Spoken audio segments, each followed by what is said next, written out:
دریا کے دوسری طرف ایک بادشاہ تھا، یأخذ کل سفینۃ غصبا، وہ تمام کشتیوں کو زبردستی ہتھیارا تھا۔ بادشاہوں کے کام ایسے یہی ہوتے ہیں، لوگوں سے زبردستی کرنا۔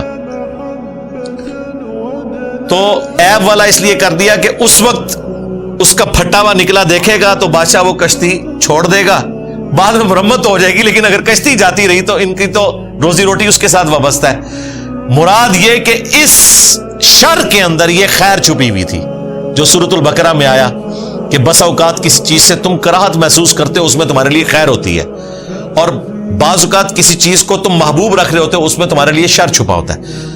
ہم بھی ہوتے ہیں تو ہم یہی سمجھتے ہیں۔ تو اس سے مسئلہ تقدیر سمجھایا جا رہا ہے کہ بظاہر اگر کوئی اللہ کی طرف سے تکلیف آتی ہے تو ان دا لانگ ٹرم آپ یہ عقیدہ رکھیں کہ آپ کے حق میں یہی بہتر ہے، جس طرح کہ ان کو نہیں پتا تھا کہ ان کے حق میں یہ بہتر ہے، اس وقت تو ہو سکتا ہے انہوں نے دل میں کہا بھی ہو کہ ان سے کرایہ بھی نہیں لیا، جو بخاری مسلم میں آیا کہ کرایہ بھی نہیں لیا تھا اور انہوں نے ہمارے ساتھ یہ کیا، لیکن ان کو بہرحال اس وقت پتا چل گیا ہوگا کہ جب بادشاہ نے ان کی کشتی چھوڑ دی تو انہوں نے اس وقت یہ کہا ہوگا کہ شکر ہے کہ اس نے یہ حرکت کی تھی۔ یہ بات پھر بھی نہیں پتا چلی ہوگی کہ وہ اللہ کے کہنے پہ کی ہوئی ہے، اللہ نے حالات و واقعات ایسے بنائے ہیں۔ اس کیس میں تو حضرت خضر کر رہے تھے نا، لیکن پریکٹیکل فیلڈ میں یہ بھی ہو سکتا ہے کہ کشتی جا کے کسی پتھر کو لگ جائے یا بیٹھتے ہوئے اس کا کوئی پھٹا ڈیمیج ہو جائے، کوئی اس طرح کا معاملہ۔ یہاں تو وہ بندہ سامنے آ گیا نا، جس طرح کہ اگلا جو واقعہ وہ تو انتہائی حیران کن ہے۔ وَأَمَّا الْغُلَامُ، اور جو لڑکا تھا، فَكَانَ أَبَوَاهُ مُؤْمِنَيْنِ، تو اس کے ماں باپ جو ہیں وہ مؤمن ہیں۔ فَخَشِينَا، پس ہمیں خدشہ ہوا، ڈر ہوا، أَن يُرْهِقَهُمَا طُغْيَانًا وَكُفْرًا، کہ اس بچے کی وجہ سے وہ ماں باپ اللہ کی نافرمانی اور کفر پر اتر آئیں گے، یعنی جوانی کی عمر کو پہنچے اور وہ ادھر بھی ہوتا ہے، رو رو کے بیٹا ڈیمانڈ کرتے ہیں اور بیٹا ماں باپ کو ذلیل کروا کے رکھ دیتا ہے، نشے میں پڑ جاتا ہے، سارا سامان بیچ دیتا ہے، بہنوں کا حصہ بھی کھا جاتا ہے، پھر ماں باپ کہتے ہیں کہ اللہ تعالیٰ اسے واپس ہی لے لے، اس طرح بھی ہو جاتا ہے۔ تو موسیٰ علیہ السلام سے حضرت خضر علیہ السلام نے فرمایا کہ ہمیں ڈر ہوا کہ یہ اپنے ماں باپ کو طغیانی میں مبتلا کر دے گا، کفر میں۔ فَأَرَدْنَا، تو ہم نے یہ ارادہ کیا، أَن يُبْدِلَهُمَا رَبُّهُمَا خَيْرًا مِّنْهُ، کہ اللہ تبارک و تعالیٰ اس کے بدلے میں ان دونوں یعنی کہ اس کے ماں باپ کو بہتر دے گا، خَيْرًا مِّنْهُ زَكَاةً وَأَقْرَبَ رُحْمًا، جو بہتر ہو اس سے پاکیزگی میں اور ماں باپ کے لیے مہربان بھی ہو۔